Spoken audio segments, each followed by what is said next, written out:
So it looks like we have Arthur Smith with us today on the show. Oh, I'm sorry. Is that my cousin or is that the Steelers offensive? No, it's the offensive coordinator of the Pittsburgh Steelers. I got my play sheet, right? And I got the rope hat. It's the rope hat. Will you take care of some FedEx packages for me? That's right. Arthur Smith. His father owns FedEx. Like, why is he coaching football when they have so much? All right. So hello. What do we owe this surprise to? Well, you guys were going on some tangent. I was very curious about something I saw yesterday on Jimmy Kimmel that was sports related, and I was like, well, I should just pass it by you guys.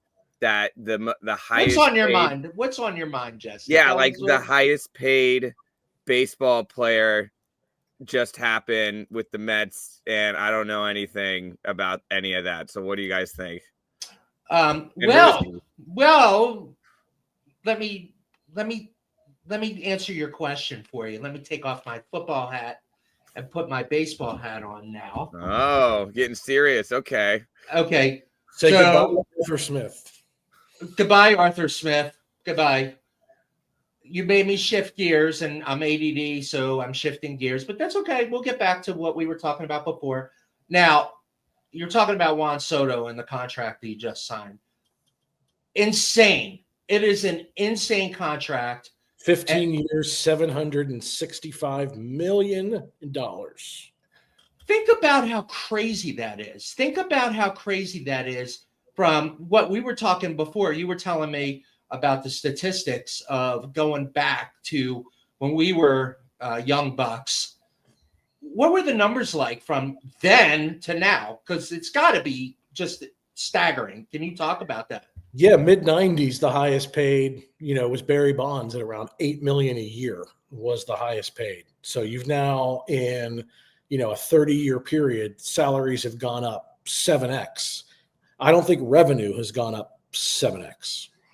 Well, let me ask you a question though, because if you look at the Mets from the last time they won a World Series, look, he's bored already. Look, he's phrasing it out. So Jesse, here's the thing that what makes it interesting is that these salaries have gotten so exorbitant from the time when we were coming up and how they were so low to now. And what does it mean? What does it all mean? Why would they do that? Why do you think the Mets would actually go ahead and do that contract? Like, what's the rationale for our own edification? Like, who's this one guy? Juan Soto. Okay. Is it because he's famous or something? I don't know him. But I don't know sports, I guess. Can you talk about Juan Soto? Who is Juan Soto? What? Why do I have to talk about baseball in December? Why? I mean, didn't I just get rid of this from my life for another 4 months? Why do I have to go back now? Really? We got to talk about baseball. And being a guy who's from Pittsburgh, a team that spends 12 nickels a year, I got to go talk about the Mets and I'm paying $765 million. It's insanity. But I have to ask the question. So Juan Soto, he was great. I don't know what his stats are. Can you tell us his stats? Because I don't think his stats were worth the amount of money that he's getting paid. And he's a baseball player, Jesse. He's a baseball player. That's what he is. He plays baseball for the New York Mets now. He was with the New York Yankees. And good player. Not Ohtani. Ohtani makes sense to me. I don't know if you've heard of Ohtani, but Shohei Ohtani would be a pitcher and a hitter. So, at least in baseball, I understand the salaries more, because, for instance, Patrick Mahomes makes about the same amount of money as Juan Soto. He plays 17 days a year. Juan Soto is going to make that same money. He's playing 162 games a year. So at least I can understand the value. You're bringing in, $30,000 a game, 81 times a year at home.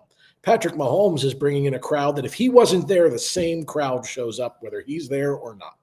Well, so I want to go back to Jesse for a second. Why is Jimmy Kimmel? What did Kimmel talk about on it? He's a Mets fan. Kimmel's a Mets fan. That's probably why.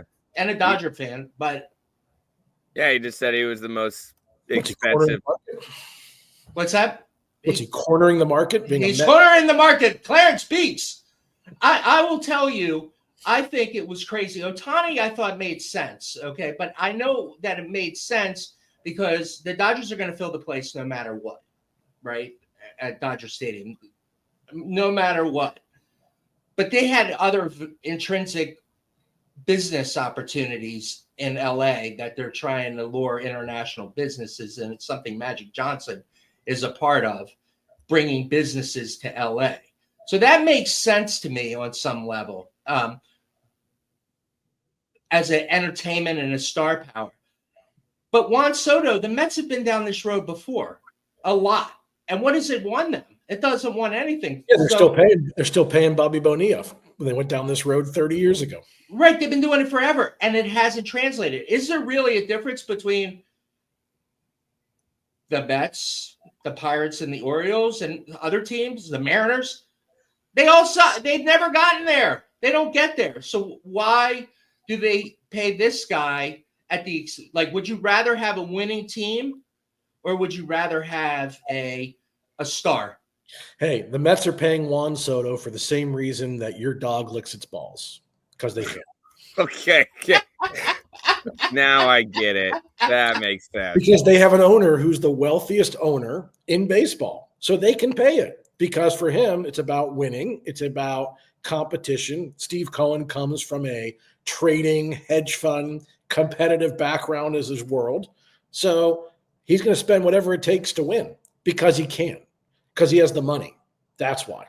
Well, so then that's the point. That's a great point. So if you're a sports owner, and we've said this before, if you're a sports owner and you do that, spend that kind of spend, from an ROI perspective, does it make sense? Or is it the ROI is ego and competition and less about the bottom line, but more about the best shot to win? Oh, and by the way, we just happen to have this just floating around. I just saw this, Mr. Bet, everybody. But all right. Well, I think I get it now. I think I get it. I think what Jesse's saying, Andy, is please put your football hat back on so I can go back to sleep. Yeah, he's done with us. He's going back to being behind the scenes. The question I have is, will Jesse ask a question again, or did we end that forever? Horrified.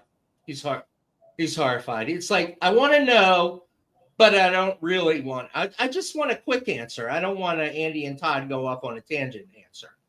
Tell you what, it's kind of encouraging. Why don't you take that hat off again? Let's leave the hat off, and we'll just, you know what? Let's just call it a day. And that's our show for today, or our take for today. That's our take for today. I'm Andy. This is Todd. Please like and subscribe if you like our content. And if you don't. But like to hear from you. If you don't like our content, please like and subscribe.